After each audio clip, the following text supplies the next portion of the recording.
New identity and the grandeur of its members afforded the Masons with respect and dignity. The first royal member of the Freemasons was Frederick, Prince of Wales. The latest members include Prince Philip, the Duke of Edinburgh, and consort to the current Queen of England, Elizabeth II, who herself is a grand patron to the Masons.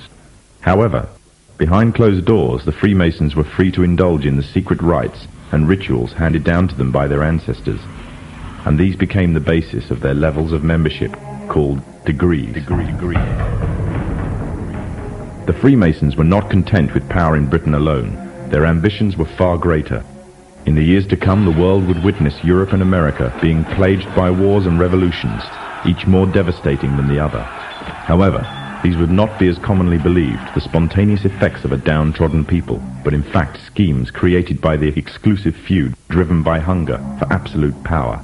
All this would take place from the very country from which they had fled centuries earlier, and would become the base for their global domination. In 18th century France, the majority of the population was very poor, whilst the aristocracy and royalty lived a life of luxury and extravagance. There existed a wide gulf between the two classes. The Freemasons would use this to make the pledge for power, resulting in the biggest upheaval in French history. The Masons took advantage of the growing atmosphere of anger amongst the French and used it to achieve their own aims with a carefully planned propaganda war. They completely controlled the media system and used it to sway the tide of public opinion. The newspapers were geared into calling for the end of the monarchy and the establishment of a society based on liberty, equality, and fraternity. The Masons' vast amounts of wealth were used to influence the political landscape of France. Politicians funded by the Masons promoted the Masonic ideology. The secret lodges of the Masons were open to members of the French army. High-ranking officers and generals were indoctrinated to the Freemasons' way of thinking. With the people, the politicians, and the military of France under Masonic control, the Masons could finally strike. On the 14th of July, 1789, a group of people stormed the Bastille, a prison in Paris. This sign of resistance against the French authorities triggered off a massive response all over France. People in villages and towns expressed their hatred for the system, symbolized by the monarchy. But it was not until 1793 that the French anger would be cooled. On the 21st of January of the same year, King Louis XVI was beheaded in front of a crowd, heralding an end to the French monarchy and paving the way for another Masonic-controlled state in Europe. With the monarchy gone, it seemed as if nothing stood between the Masons and complete control of France. However, what took place would leave the Freemasons in a serious dilemma, and what was to come next was not exactly in accordance with the Masonic plan. A young soldier by the name of Napoleon Bonaparte was about to lead France into a bloody war with Europe, and instead of dancing to the Masonic tune, Napoleon declared himself the Emperor of France. Napoleon was forced to abdicate from his throne in 1814 and was exiled to the island of Corsica. However, in 1815, Napoleon arrived in Paris again, raising a new army ready for a fresh war in Europe. The Masons had a big problem on their hands. Britain and her Masonic allies could not afford to maintain a long-term war against Napoleon without risking bankruptcy. Help came from an unlikely source. Nathan Rothschild was the head of a leading banking family, but because of their status as Jews, they were forced to work from the shadows of others. Rothschild seized the opportunity to liberate his people and offered a loan, demanding in return recognition of the Jews as equals to their European counterparts, and the right to openly do business. If the Masons refused, the money could always go to Napoleon. The Masons had no choice but to accept. In 1815, British, Dutch, and Prussian soldiers landed in Waterloo, Belgium, where they met Napoleon's forces and defeated them. Napoleon was captured this time, never to return. France was finally under Masonic control. Although historians make little mention of the Masonic involvement in the Revolution, the Masons themselves have to reveal their shadowy movements during this important period in history. In 1904, Marquis de Rochambeau, a Freemason, said before a packed audience, "Freemasonry has worked in a hidden but constant manner to prepare the revolution. We are then in complete agreement that Freemasonry was the only author of the revolution, and the applause which I receive from the left, and to which I am little accustomed, proves, gentlemen, that you acknowledge with me that it was Masonry which made the French Revolution."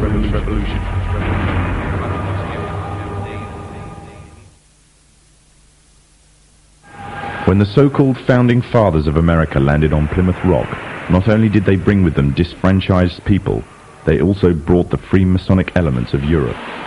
The injustices which the fathers of America were escaping from in Europe was also to be found in the new land, in the form of a tyrannical British regime. In order to gain complete dominance of the new state, the Masons used the same methods to gain control of France. Although the British monarchy was run by the Masons, the American War of Independence was a necessary action, and the people involved in the war were expendable for the Masons to fulfill their dream. Emotions of the people were manipulated into anger, and just like France, anger turned into war. This time, however, previous mistakes would not be repeated. The near defeat the Masons faced against Napoleon and his army in Europe taught the Masons a lesson. Any forthcoming leaders of the resistance must follow the Masonic agenda.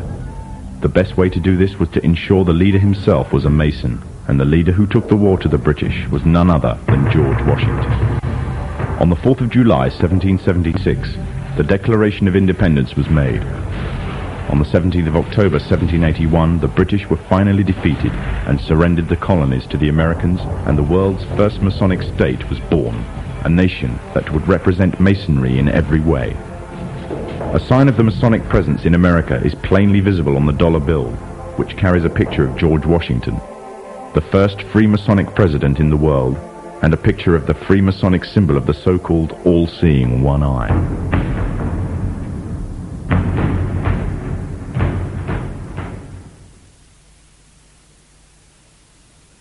Historically, the control and manipulation of political opinion has been the Freemasons' main weapon in gaining control of countries and states.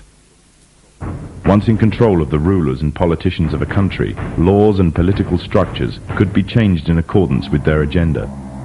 However, since restricting the body does not necessarily mean restricting the mind, the Freemason recognizes that their plan for a global government hinges completely on subduing the masses to their agenda, and thus eliminating opposition to their cause.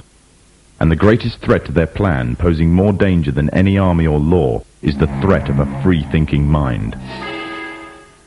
In order to eliminate this threat and to achieve their objective, the Masons have set about the boldest plan ever devised: the complete control of every aspect of human life, your life.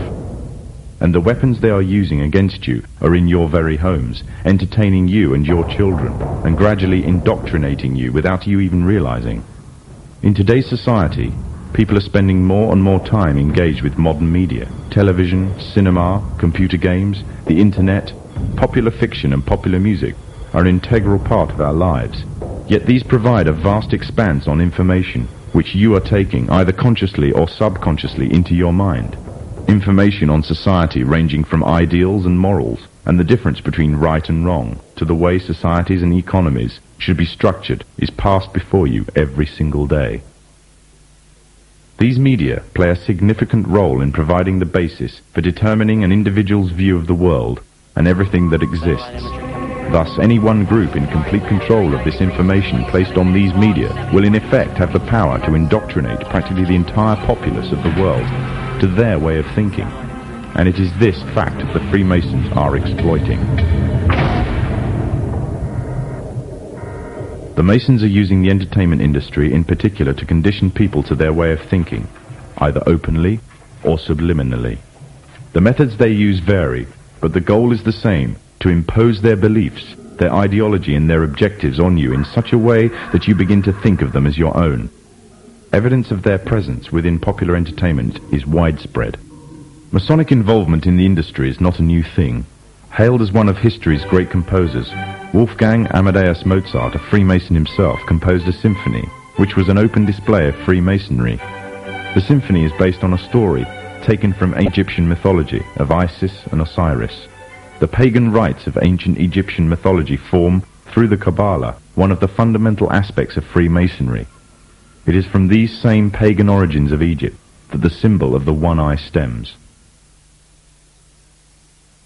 The entire entertainment world is rife with evidence of the Freemasons' presence. Openly or subliminally, their agenda and beliefs and ideals are propagated from big budget